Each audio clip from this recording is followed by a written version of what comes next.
We don't have a lot of patience these days when a website loads slow, especially on your tiny little mobile device, right?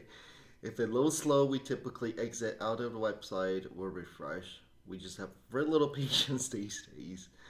With that in mind, is Google back in November of 2019 already started talking about giving badges of shame for those websites that loads slow.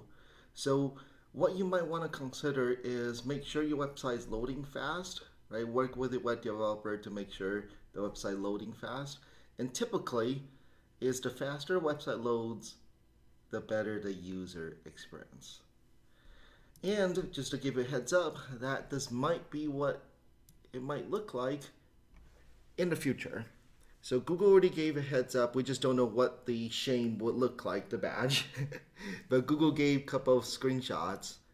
If your website loads slow, on the screen it will say usually loads slow while it's loading, right? That's not good.